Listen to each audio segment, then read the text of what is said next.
Des livres plein les oreilles.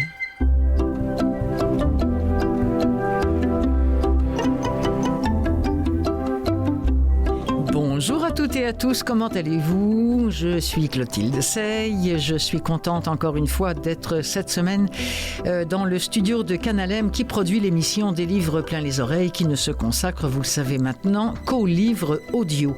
Cette semaine, on va jeter un coup d'œil sur la programmation du Salon du Livre de Montréal. Je pouvais difficilement faire autrement, même si le livre audio n'y est hélas pas représenté ou presque.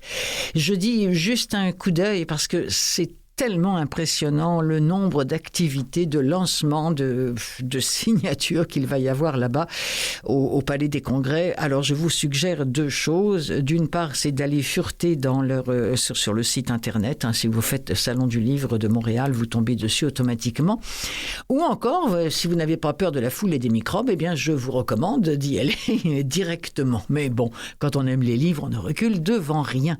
Alors il sera question de quelques auteurs qui seront présents au Salon du Livre. Je dis bien quelques parce qu'il y en a des centaines. Faline Bobier, de son côté, en seconde partie, nous propose 3 nouveautés accessibles aux personnes en difficulté perceptuelle, des livres accessibles via les bibliothèques, donc disponibles sur papier, mais aussi en format sonore. Et puis on va finir ça avec des nouveautés.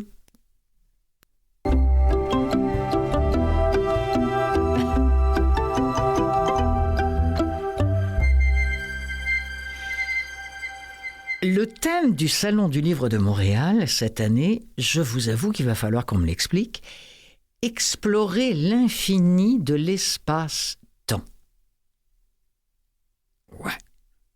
C'est large, hein, c'est ça.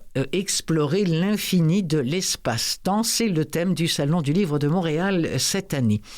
Parmi les nouveautés, je vous ferai grâce de tous les éléments, de tous les événements qui vont avoir lieu parce que j'en aurai pour à peu près 5 heures à tout décliner. Quand vous allez sur le site et que vous faites de A jusqu'à Z, là, il y a au-delà de 100 pages. Alors, évidemment, je ne vais pas m'amuser à faire ça, mais je me suis quand même amusée à aller voir quelles étaient les nouveautés. Qu'est-ce qu'on vous présente de neuf au salon? Eh bien, cette année, il y aura le prix littéraire Jeannette Bertrand, dont les livres encore en lice sont Les Disgracieuses de Claudia La Rochelle, qui n'a pas été enregistrée encore, Porter plainte de Léa Clermont-Dion, enregistrée, je vous en ai parlé il y a quelques semaines, Ça aurait pu être un film de Martine Delvaux, pas encore enregistré, Toronto jamais bleu de Marie-Hélène La Rochelle, pas encore enregistré, et Autoportrait d'une autre d'Élise Turcotte.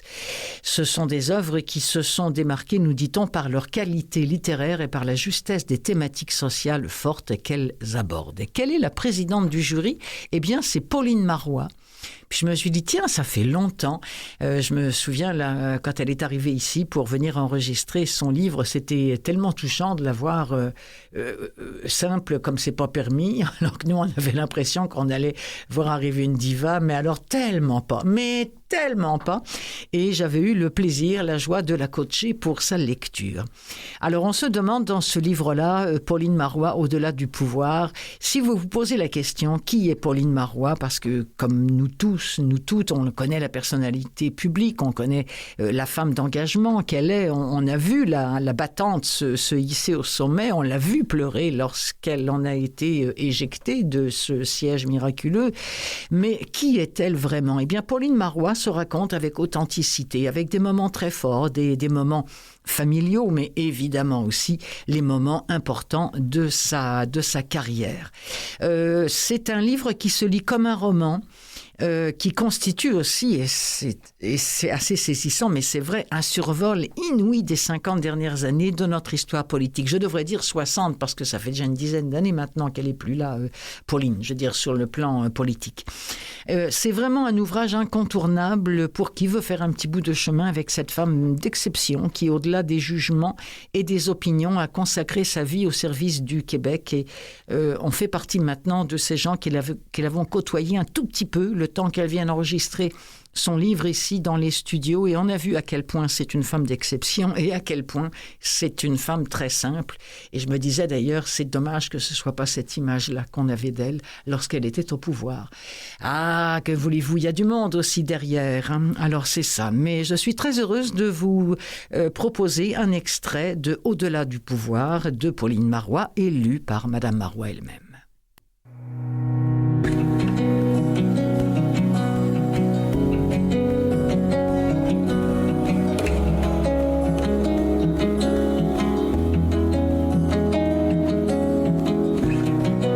Déménager, c'est toujours un grand dérangement.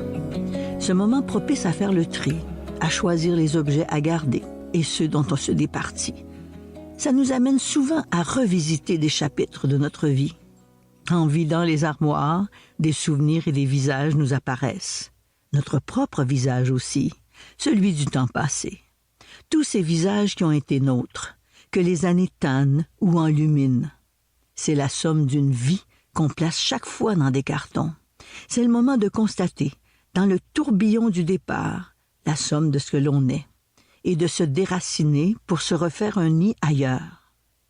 Partout où je m'installe, j'aime prendre racine. C'est vrai pour les lieux où j'ai vécu, et c'était vrai aussi pour les fonctions que j'ai eu le privilège d'occuper.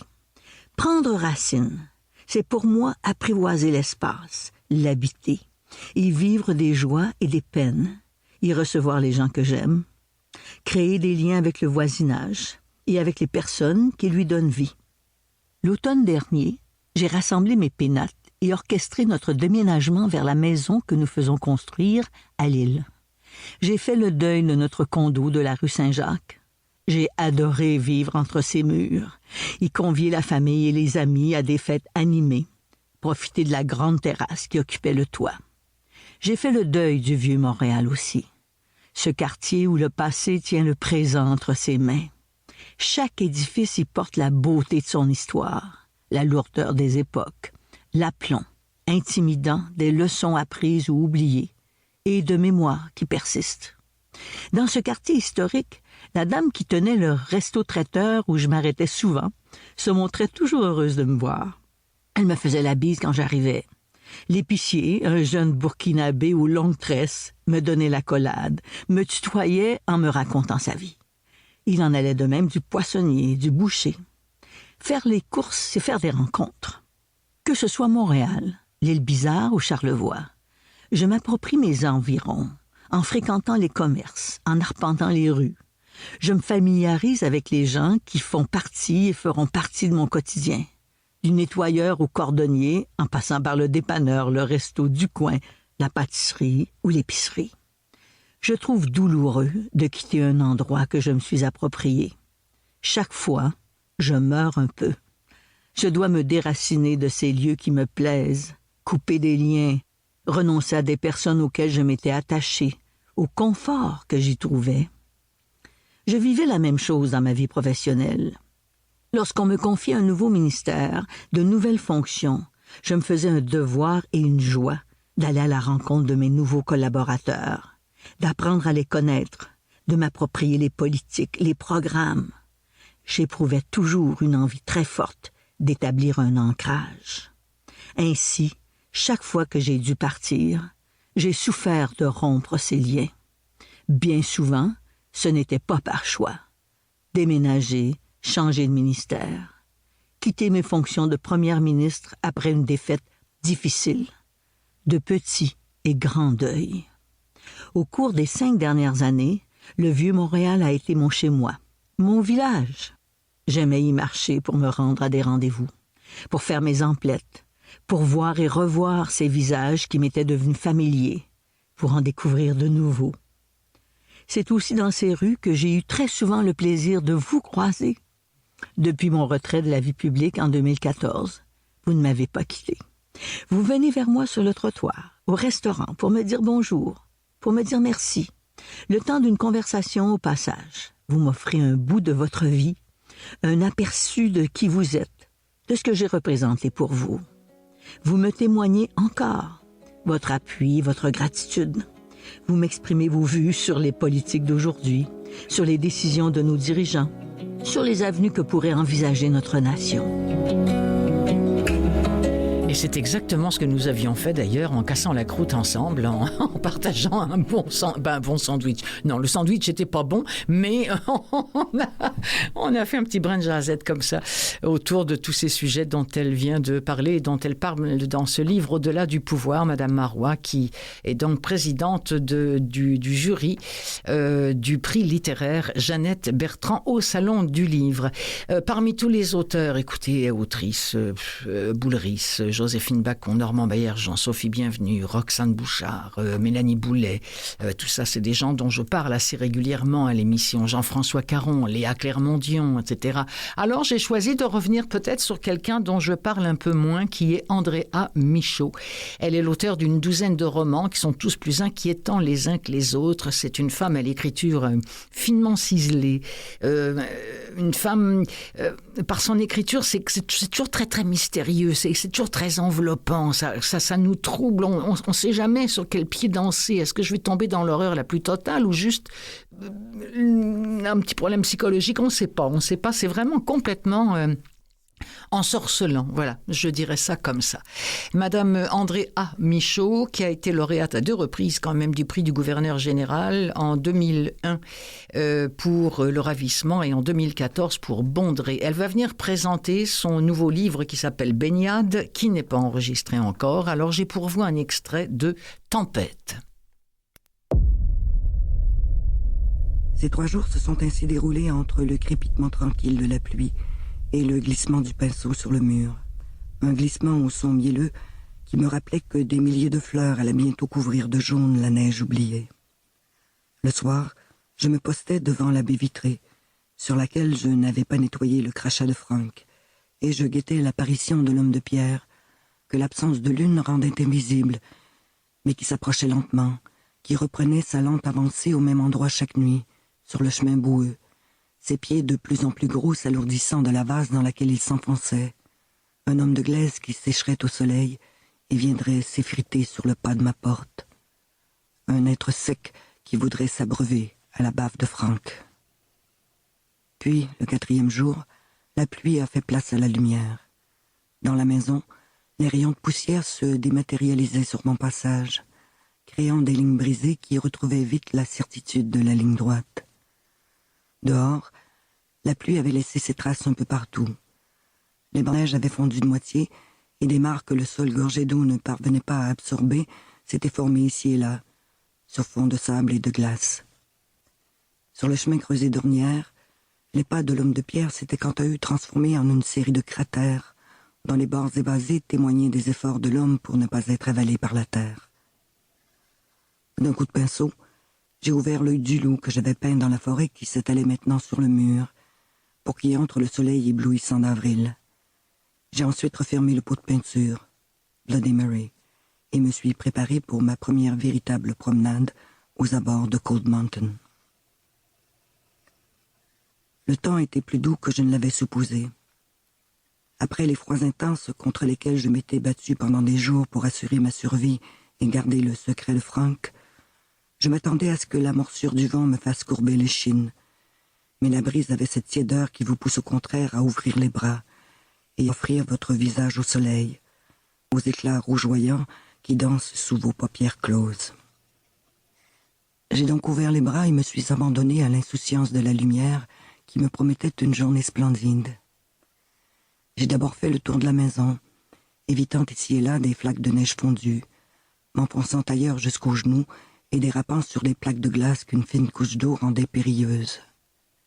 Derrière la maison, j'ai découvert les bandes de peinture noire qu'Adrien avait commencé à appliquer autour d'une fenêtre qui ressemblait à un œil outrageusement maquillé. J'ai également découvert la double trappe qui protégeait l'entrée de la cave, sur laquelle de minuscules bonhommes allumettes sortaient de leur hibernation, des petites créatures à l'allure aussi grotesque que celle du bonhomme qui hurlait sur le panneau électrique. Je me suis rapproché pour examiner ces dessins et j'ai reconnu le pendu, manipulé avec soin, qui tendait un bras vers une figure qui portait une jupe triangulaire, pour bien signifier qu'il s'agissait d'une femme, et qui était coiffée de longs cheveux secs qui partaient dans tous les sens, ce qui pouvait suggérer la folie ou la fougue du vent. Il n'y avait aucun vent dans l'espace occupé par le pendu et la femme. Il y en avait par contre un peu plus haut, autour d'une figure dont la posture indiquait qu'elle se déplaçait à l'horizontale, ses petits bras maigres, de la grosseur d'un fil, grands ouverts pour atténuer l'impact de la chute ou apprendre à voler. Et c'est sa voix qu'on a entendue, parce que c'est elle qui a lu ce livre-là, André A. Michaud, auteur de Tempête. Personnellement, c'est sûr que c'est très surprenant comme voix de narration, mais je trouve que ça colle tellement bien avec ses écrits. C'est dark, c'est sombre, en tout cas, j'aime beaucoup ça. OK, du côté européen, quelques invités de marque aussi, et notamment Melissa d'Acosta, qui fait un véritable malheur en tant qu'autrice, que ce soit de l'autre côté de l'Atlantique ou de ce côté-ci. Elle, contrairement à tous nos amis québécois, Dieu sait si tous ses livres ou presque ont été lus. On les retrouve très facilement en audio sur tous les catalogues. Il y a Tout le bleu du ciel, Je revenais des autres, Les douleurs fantômes, Les lendemains, La doublure et plus récemment Tenir debout, dont je vous ai déjà parlé à cette émission. Je vous en ai déjà aussi fait écouter 1 ou 2 extraits. Et comme j'en avais déjà parlé, je me dis, tiens, quel est le livre dont on n'aurait encore jamais parlé de Melissa d'Acosta? Ce livre, c'est Les femmes du bout du monde, qui est sorti en audio en 2023. Si tu me demandes ce que nous faisons ainsi loin des hommes, je vais te le dire. Nous veillons sur notre petit univers, nous veillons les unes sur les autres. C'est ce que font les femmes du bout du monde, à la pointe sud de la Nouvelle-Zélande. Extrait.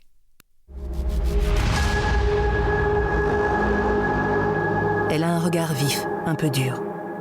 Elle doit avoir la cinquantaine bien passée, mais son corps est resté tonique, svelte, sculpté par l'effort. Elle dégage quelque chose de fort, d'inébranlable. La seconde femme du bout du monde, 2 fois plus jeune que la première, lui ressemble comme 2 gouttes d'eau, à quelques différences près. Elle porte les mêmes vêtements pratiques et usés, un jean effiloché aux genoux, des bottes de pluie vertes, un long pull aux grosses mailles qui lui couvrent la moitié des cuisses. Mais ses cheveux sont blonds, un blond doré, miel d'acacia.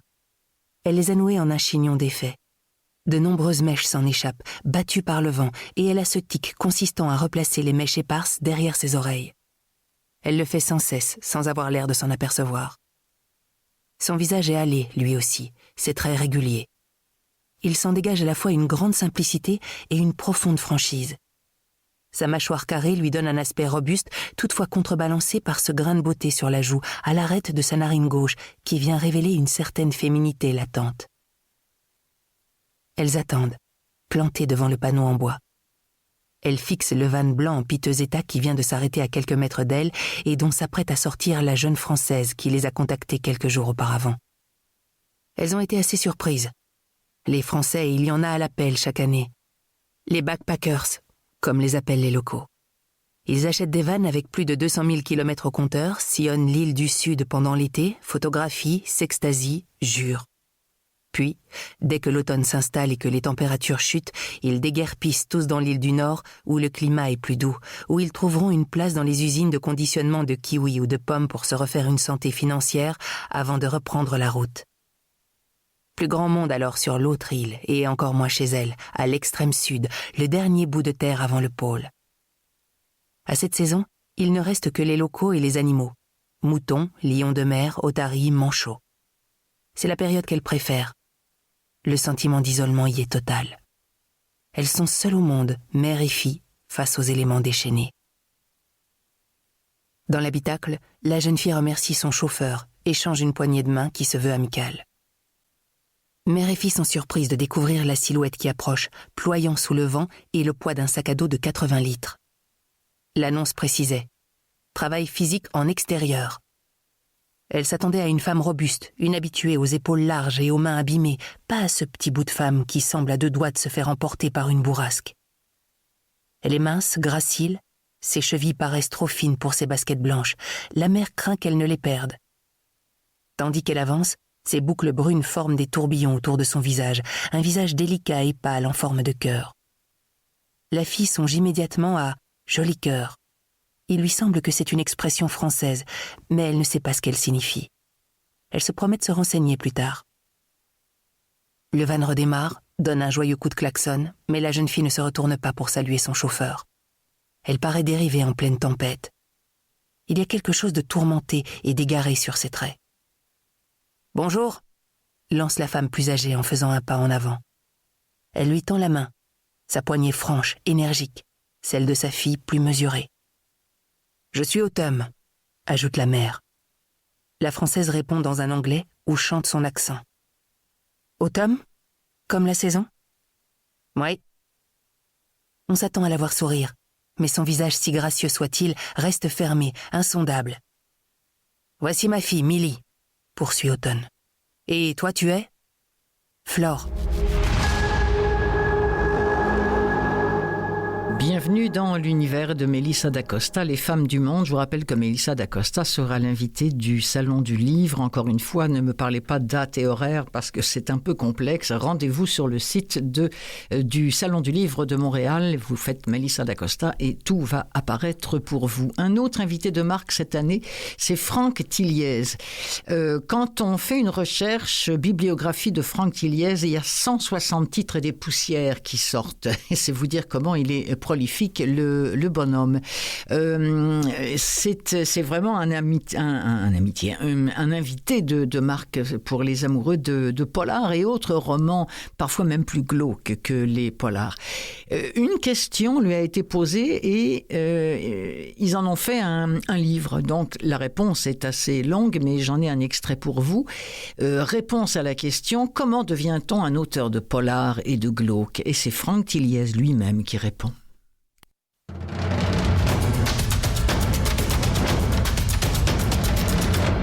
Je n'ai pas grandi dans une famille de lecteurs.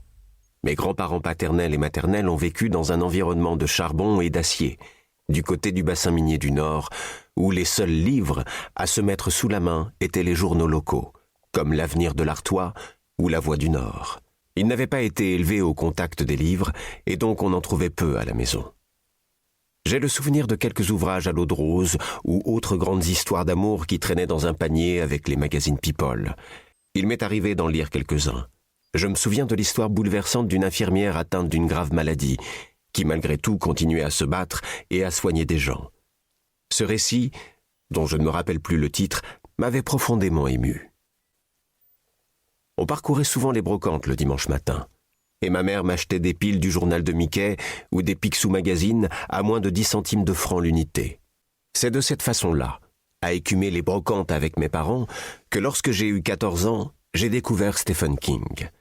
Je suis alors passé, sans transition, de la littérature d'aventure pour adolescents en 200 pages aux histoires terrifiantes 3 fois plus longues. Je me souviens, au terme de ma lecture de ça, avoir pleuré lorsque les héros oublient la formidable et périlleuse aventure qu'ils viennent de vivre. Pourtant, je ne sais plus ni où, ni quand précisément j'ai lu cet ouvrage. Mais je me rappelle ma profonde tristesse et mes larmes. C'est la marque des grands auteurs, gravée au plus profond de votre âme la trace brûlante de leurs écrits, une cicatrice qui perdure même 30 ans plus tard. C'est aussi l'époque où j'ai plongé dans les univers plus policiers d'Arthur Conan Doyle, de Maurice Leblanc ou d'Agatha Christie. Je découvrais dans ces intrigues des mécanismes d'enquête et de déduction qui n'étaient pas forcément présents dans les romans d'horreur. Moi qui adorais les sciences et la logique, ma mère m'avait abonné à Science et Vie et Jeux et Stratégie, dont j'étais un fan inconditionnel. Je fus comblé par ces lectures. Elle répondait à ma soif de découverte et m'éloignait de mes cahiers d'écolier l'espace de quelques heures. Les livres nous permettent de vivre d'autres vies que la nôtre. Ils enrichissent notre expérience de situations que nous n'avons pas encore vécues, mais que nous pourrions vivre un jour. Ils nous rendent plus forts face aux problèmes, car ces écueils-là, les personnages de fiction y ont fait face et ont réussi à les surmonter. Je le dis aux jeunes lecteurs et lectrices, lire vous fait ouvrir les yeux plus grands sur le monde qui vous entoure. Plus tard, les études supérieures m'ont rattrapé. Après le bac, j'ai fait une école d'ingénieurs lilloise, l'Institut supérieur d'électronique et du numérique du Nord, ISEN, où nous endurions avec peine 12 heures de mathématiques par semaine et autant de physique. Entre 2 livres de maths, j'ai continué à être fasciné par les histoires sombres, tordues, étranges, et la façon dont elles me transmettaient des émotions, en particulier celle de la peur. Au plus profond de moi-même, déjà, J'enviais ces auteurs, réalisateurs et écrivains capables de provoquer un tel bouleversement chez des gens qu'ils ne connaissaient même pas. Ensuite, j'ai commencé à travailler en entreprise, dans l'informatique, en région lilloise. Plus je visionnais de films, plus je lisais, et plus je me mettais à la place des personnages. Ne fais pas ça. Pourquoi tu n'as pas pensé à cette piste ? Moi, dans la même situation, je n'aurais pas réagi de cette façon. J'étais derrière mon écran, au bureau, mais je ne pouvais empêcher mon esprit de vagabonder. J'essayais d'imaginer des situations dramatiques dans le milieu de l'entreprise. Un ouvrier qui soudain ne donne plus signe de vie, un employé qui cherche à se venger à la suite d'un licenciement. Petit à petit, nuit après nuit, les décors se précisaient, les traits des visages se dessinaient, les scènes s'enchaînaient et je les distinguais parfois très précisément. Je ne le savais pas encore, mais j'étais déjà en train d'écrire.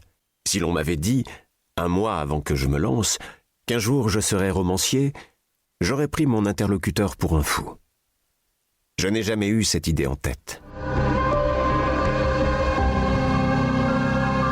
Lizzie présente La Brigade des Cauchemars, l'intégrale. Tome 1, Sarah, de Franck Tillier et Yomgi Dumont.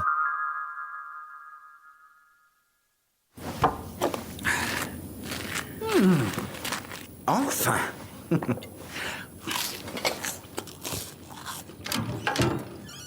On a du travail pour ce soir. Sarah, 14 ans, parents plein divorce. Voici sa photo. Elle souffre depuis des semaines d'un cauchemar qui la harcèle presque toutes les nuits. Quel genre de cauchemar? On ne sait pas trop, elle n'en a que des souvenirs flous. Une ville, la neige, les rues vides et abandonnées. Puis elle se réveille en criant et en sueur. Sa mère a tout essayé avant de venir ici. Ben, c'est ici qu'elle aurait dû venir en premier. En attendant, lisez ça attentivement et allez vous préparer. Rendez-vous dans 2 heures. Et la feuille qui dépasse du dossier, là? Rien d'important.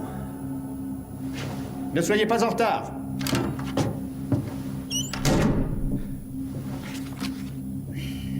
Tristan, elle dit rien, cette Sarah?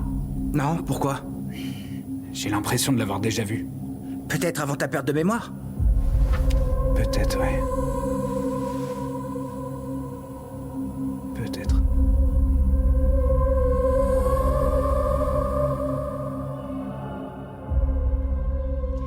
Les livres audio de la Brigade des Cauchemars sont une vraie expérience immersive. Avec les voix entraînantes des comédiens et les incroyables bruitages, on est propulsé au cœur de l'aventure, on ferme les yeux, on écoute et on a l'impression de voir un film.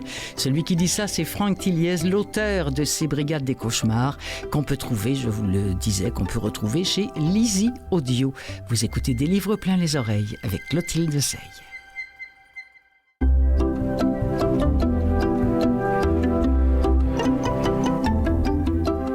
En seconde partie de l'émission Des livres plein les oreilles, Faline Bobier sera là pour vous ouvrir les portes en quelque sorte de vos bibliothèques de livres sonores à écouter gratuitement si vous avez des difficultés perceptuelles qui vous empêchent d'avoir accès aux livres imprimés. Et puis au chapitre des nouveautés, on va retrouver le Café des souvenirs qui sera celui des au revoir cette fois-ci de Toshikazu Kawaguchi et la plume ciselée de Sandrine Colette, une des préférées de Gérald Cousineau.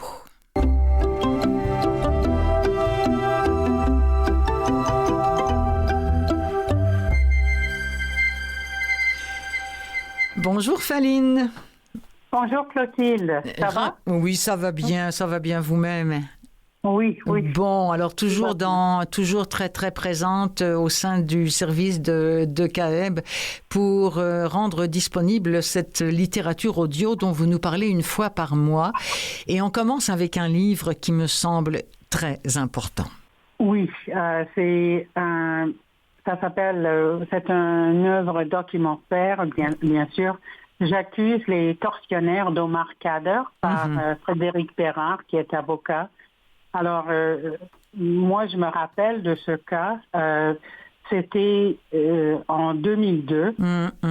Khadr, c'était un Canadien, donc né au Canada, qui avait 15 ans à l'époque, qui a été capturé mourant à la suite d'une attaque américaine en sol afghan. Donc, c'est quelqu'un qui a été radicalisé ou mené un peu par son père, qui était un proche de Bin Laden. Mm-hmm. Donc, mais il va se retrouver à l'épicentre d'un conflit où il va passer 10 ans dans la célèbre prison Guantanamo. Donc, Bérard, dans son livre de 400 pages, parce qu'il va examiner tous les détails de toutes les étapes des façons qu'on a essayé de faire sortir le jeune. Oui. Et donc, c'est vraiment un travail important, je crois. Un travail de fourmi. D'ailleurs, je voudrais, parce que vous avez eu la bonne idée de me faire parvenir plusieurs extraits, et je voudrais qu'on écoute d'abord le prologue qui met, je pense, les points sur les i et les barres sur les t, en ce sens, pourquoi il est essentiel de prendre connaissance de ce livre-là et pourquoi il était essentiel qu'il soit écrit. Extrait de J'accuse les tortionnaires d'Omar Khadr. L'histoire d'Omar Khadr me hante, voire m'obsède, depuis une décennie. Le livre que vous vous apprêtez à lire m'aura en tout et pour tout siphonné 5 années. Le cas Khadr s'est transformé en obsession chez moi pour maintes raisons. Parce qu'il s'agit de la plus grande injustice canadienne de l'histoire récente, ayant l'affaire Coffin comme seul comparatif d'un acabit similaire. Parce que le Canada, champion autoproclamé des droits et libertés, s'est abjectement livré aux manèges les plus honteux. Mensonges, obstruction à la justice, consentement à la torture d'un mineur et autres violations des fondements et essences de l'état de droit. Parce que les principaux fossoyeurs de l'enfant soldat, Stephen Harper en tête de file, s'en sont sortis indemnes sur les plans légal et réputationnels. Parce que, comble de l'injustice, ils sont de surcroît parvenus à tirer un gargantuesque profit, politiquement parlant, des machinations commises. Parce qu'enfin, l'idée même de Guantanamo, de ses commissions militaires et de ses camps de torture mérite haut cri, accusation et condamnation par l'opinion publique. Oui, voilà. C'est pour ça qu'il est important de l'avoir écrit et qu'il est important de le lire, parce que bon, on sait qu'il a vécu, ce jeune homme, un cauchemar qui va avoir duré 10 ans, mais il y a des choses que ce livre nous révèle et qui, les bras nous en tombent, n'est-ce pas, Faline? Oui. Comme plusieurs détenus, évidemment, à Guantanamo, il a été torturé et selon Bérard, il va mettre la responsabilité surtout sur les épaules de Stephen Harper. Oui, comme on l'a entendu, oui. Oui, l'ex-premier ministre. C'est parce que à cette époque, il y avait beaucoup de gouvernements, par exemple le gouvernement de Grande-Bretagne, qui ont demandé à Washington de rapatrier leurs citoyens. Ceci n'a jamais été fait par le gouvernement canadien. Et même Hillary Clinton, à l'époque, qui faisait partie du gouvernement, elle a dit à l'avocat de Khadr que Washington était d'accord avec le transfert d'Omar Khadr vers le Canada, mais que cela était impossible sans l'accord ou sans la demande du premier ministre du Canada qui ne s'est jamais, qui n'est pas arrivé, qui n'a pas eu lieu. Alors, le livre est très, très précis, hein, et ça fait mal à entendre. Dans l'extrait qu'on va écouter maintenant, ils viennent de sortir de l'avion. Alors, rien que l'avion, ça a été 19 heures, les yeux bandés, ils pouvaient à peine respirer parce qu'en plus, ils portaient un masque, attaché avec les pieds et les mains attachés en arrière, absolument impossible de respirer, de bouger, et en plus il était malade dans l'avion quand il a été transporté. Donc c'est un véritable enfer, mais l'enfer ne fait que commencer lorsqu'il arrive à Guantanamo. Arrivé à Guantanamo, Omar est amené, ses sens encore totalement déréglés, dans un autobus sans siège. Alors qu'il est assis par terre, jambes croisées, les soldats ajustent les écouteurs d'insonorisation de chacun des prisonniers, en leur ordonnant de ne pas bouger, ce qui est inévitable compte tenu des mouvements inopinés de l'autobus. Ainsi, à chaque soubresaut, les prisonniers deviennent la cible des coups de pied. Certains détenus sont même dans l'incapacité de marcher pour plusieurs semaines par la suite. Le récit qu'en a fait Khader lui-même, sous serment, mérite d'être longuement cité. Ils m'ont laissé attendre dans une pièce environ 1 heure avant la procédure d'admission. Ensuite, ils m'ont conduit dans une autre pièce, où j'étais complètement déshabillé et soumis à une fouille des cavités corporelles. Mes blessures au dos et à la poitrine me faisaient très mal, et j'avais aussi des étourdissements à cause du voyage, de la douleur, du manque de sommeil et de la faim. 2 soldats, un noir et un blanc, m'ont agrippé. Ils m'ont plaqué contre un mur. L'un d'eux a poussé sur mon dos avec son coude, et l'autre a poussé mon visage sur le mur. Je n'avais plus de lunettes ni d'écouteurs, mais j'avais toujours un masque sur le nez et la bouche, ce qui rendait la respiration difficile. Ils m'ont tenu comme ça, je ne pouvais pas respirer et je me suis évanouie. Quand ils sentaient que je tombais, ils relâchaient la pression. Mais dès que je revenais à moi, ils me poussaient de nouveau jusqu'à ce que je m'évanouisse et que je tombe encore. Et ça continue comme ça, et ça continue, et ça continue. Et effectivement, au Canada, c'est le silence total de la part du Premier ministre et de ses sbires à l'époque. C'est vraiment un livre important. Dont je rappelle le nom, c'est vraiment J'accuse. C'est un rappel à Zola, et J'accuse les tortionnaires d'Omar Khader, et c'est signé de Frédéric Bérard. On va passer à quelque chose de complètement différent. La bibliothèque des petits miracles. Oh, que j'aime ce titre. Qu'est-ce que ça cache? Je pensais que je devais choisir quelque chose de plus léger après. Parce que, comme vous dites, je pense que le livre sur Khader, c'est très important à lire, mais ça peut être un peu lourd, un peu difficile. Le deuxième livre dont je vais parler, Bibliothèque des petits miracles par Freya Sampson, c'est plutôt léger, mais aussi, je pense que ça, qu'est-ce qu'on dit? Ça peut nous rendre plus optimistes au sujet des gens. Parfait. Et la capacité de... Parce que l'histoire, il y a une petite bibliothèque en Angleterre, dans un petit village, qui est menacée de fermeture après la mort de la bibliothécaire. Et donc, l'histoire dans le livre, c'est...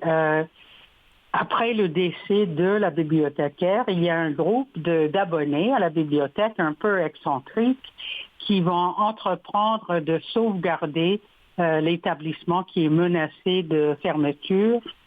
Il y a par exemple Stanley, un vieil homme retraité qui vient à la bibliothèque chercher un accès aux ordinateurs et aux mots croisés. Il y a Madame B, une femme un peu acariâtre qui n'a jamais encore trouvé un seul livre à son goût, mais qui quand même veut défendre la bibliothèque. Et ils essaient de convaincre la fille de leur défunte bibliothécaire, qui s'appelle June Jones, de rejoindre leur cause. Mais pour June, c'est difficile parce que c'est quelqu'un de timide, de solitaire, qui a toujours préféré les livres au monde extérieur. Donc, c'est ça un peu l'histoire.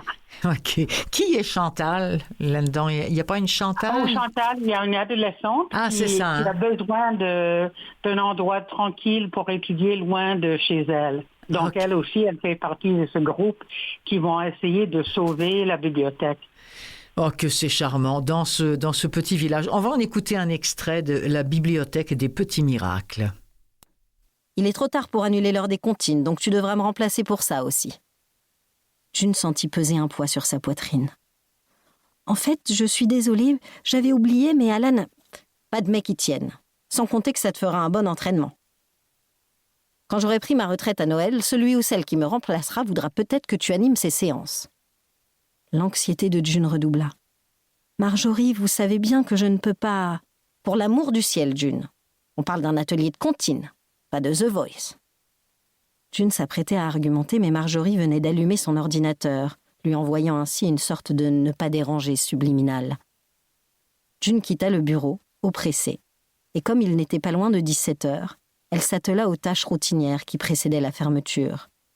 Tout en rangeant les livres et périodiques abandonnés çà et là, elle se représenta le public de l'heure des comptines, ses petits visages avides suspendus à ses lèvres et les mimiques des parents qui attendraient qu'elle se décide à chanter. June ne put réprimer un frisson et lâcha une brassée de journaux.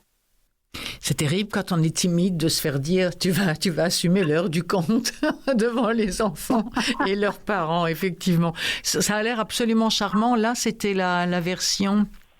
cette version-là, c'est celle qui est sortie chez Audiolib, si je ne m'abuse. Pas certaine de ça, mais peu importe. C'était lu par, je l'avais écrit quelque part, je vais vous retrouver ça, Maude Haro. Voilà, j'aime bien dire le nom des narrateurs quand on les connaît.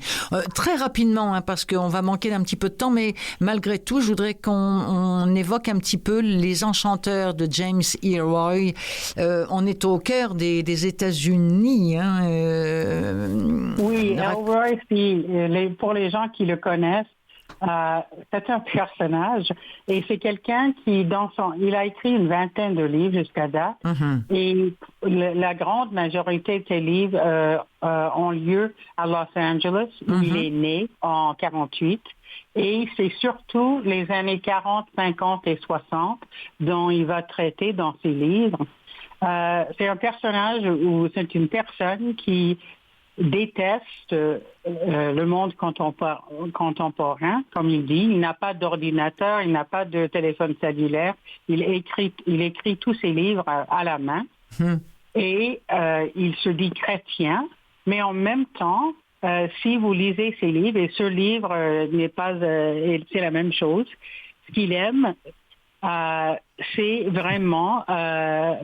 il dit... Mes livres réfléchissent mon point de vue sur le monde, mon amour du roman noir, mon désir de vivre à l'intérieur de celui-ci et ma vie émotionnelle et mentale turbulente.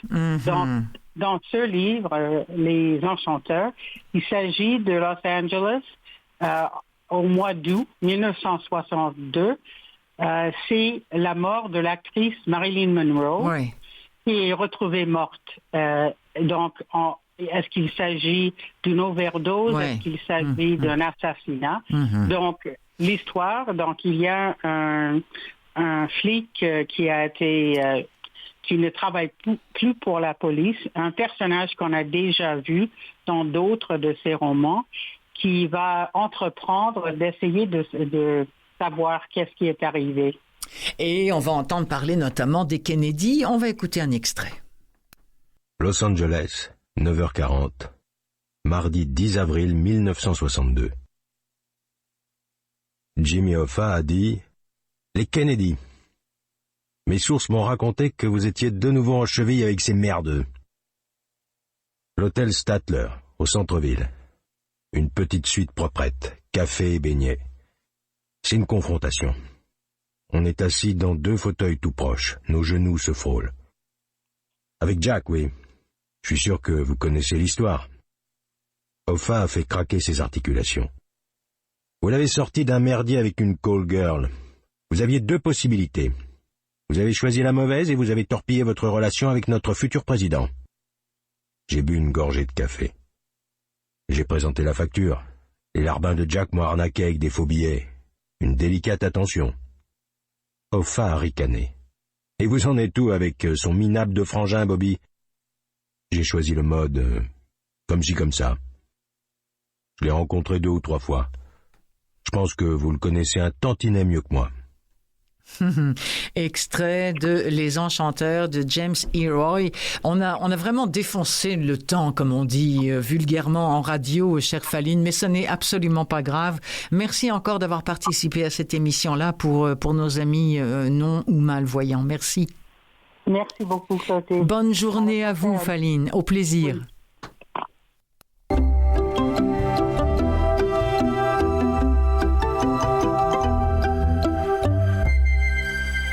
Il y a une série japonaise qui fait un tabac sur le plan mondial. Oui, sur le plan vraiment, tout le monde s'arrache ces livres-là partout dans le monde. C'est le Café Tokyo, dont voici maintenant le tome 4, le Café des au revoir. Je voulais que tu saches que mon bonheur, c'est à toi que je le dois. Ça, ce sont les paroles de Manji qui décide de tout dire à sa femme qui elle-même est plongée dans le coma. Lui et ceux qui fréquentent le café Funiculi Funicula espèrent y réparer leur passé. Et c'est une tasse de café qui va leur permettre de voyager dans le temps et d'adresser à l'absent le message d'amour qu'ils n'ont pas su formuler à l'époque. Alors il y a Ikari qui se sent coupable de n'avoir pas répondu à la demande en mariage de son petit ami, disparu depuis. Il y a aussi Michiko qui est hantée par le souvenir de son père qu'elle a rejeté, ou encore Sunao. On se demande s'ils vont savoir dire au revoir à leurs êtres aimés et, ce faisant, peut-être se réconcilier avec eux-mêmes.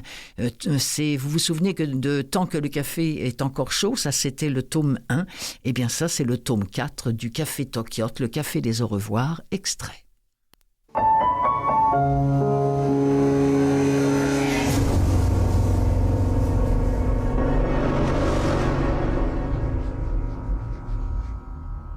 Fumiko Kiyokawa avait remonté le temps pour retrouver son ancien petit ami. Depuis, elle était devenue une habituée et fréquentait l'établissement presque chaque jour après son travail. Elle était assise au comptoir, près de la caisse. « Vous vous connaissez ?» demanda Nagare. « Le professeur Kadokura enseignait l'archéologie dans mon université. C'est aussi un grand aventurier qui voyage dans le monde entier. Ses cours étaient passionnants. Alors, professeur ? Vous vous demandez ce qui m'amène ici. Eh bien, j'aimerais parler une dernière fois avec mon épouse, murmura Kadokura en regardant ses bras croisés. Vous voulez dire qu'elle est... Fumiko le dévisagea sans terminer sa phrase. Ah non, elle est vivante. L'expression de Fumiko se détendit, mais celle de Kadokura était toujours aussi sombre. Fumiko et Nagare, qui avaient compris qu'il y avait un « mais », attendaient la suite en silence. Elle est vivante, mais son cerveau a été endommagé dans un accident. Et depuis, elle est réduite à l'état végétatif. Cela fera bientôt 2 ans. En moyenne, l'espérance de vie des patients dans sa situation est de 3 à 5 ans au plus. Compte tenu de son âge, les médecins m'ont avisé qu'elle pouvait nous quitter à tout moment. Je comprends. Vous aviez l'intention de retourner dans le passé pour éviter que cet accident se produise, c'est cela ? Malheureusement, comme je vous l'ai expliqué tout à l'heure, Kadokura secoua légèrement la tête. Ne vous inquiétez pas, je ne suis pas ici dans ce but. Si j'avais pu lui venir en aide, j'aurais bien sûr saisi l'occasion. Mais je me suis fait une raison. Pour être honnête, à ce stade, il se gratta le front. C'est la curiosité qui l'emporte, avoua-t-il en riant nerveusement. Comment ça ? Demanda Fumiko perplexe. Retourner dans le passé sans que cela affecte le présent, voilà une perspective séduisante, non ? Répondit Kadokura sur un ton espiègle. Puis il s'assombrit à nouveau et ajouta. Ça vous choque que je raisonne ainsi alors que ma femme est devenue un légume ? Pas du tout, mentit Fumiko avec un sourire forcé. Elle en a vu de toutes les couleurs avec moi. L'archéologie me passionne depuis ma jeunesse, et dans la vie, je n'en ai fait qu'à ma tête. J'ai sillonné le monde en quête d'aventure. Il m'arrivait de ne pas rentrer chez moi pendant des semaines. Mon épouse veillait sur notre famille sans jamais se plaindre. Quand nos enfants ont quitté le nid et qu'on s'est retrouvés en tête-à-tête, je n'ai pas changé mes habitudes pour autant. J'ai continué à voyager en la laissant seule à la maison. Un jour, à mon retour, Mieko était un légume. Kadokura avait parlé d'un trait. Il sortit de son carnet un cliché qui représentait un jeune couple. Nagare et Fumiko comprirent d'emblée qu'il s'agissait de lui et de son épouse. En y regardant de plus près, on pouvait voir à l'arrière-plan une horloge en pied qui semblait être l'une de celles du café. On devait avoir 24 ou 25 ans quand on a été photographié ici, avec un Polaroid. Où que j'aille, mon épouse insistait pour que j'emporte cette photo avec moi. Elle disait que c'était un porte-bonheur. Scientifiquement parlant, ça n'a bien sûr aucun sens, précisa Kadokura en secouant le cliché. Vous aimeriez remonter à ce jour-là ? Non, je n'ai jamais remis les pieds ici, mais il semblerait que ma femme y retrouvait nos enfants à l'occasion. Quitte à retourner dans le passé, je préférerais que ce soit 2 ou 3 ans avant son accident.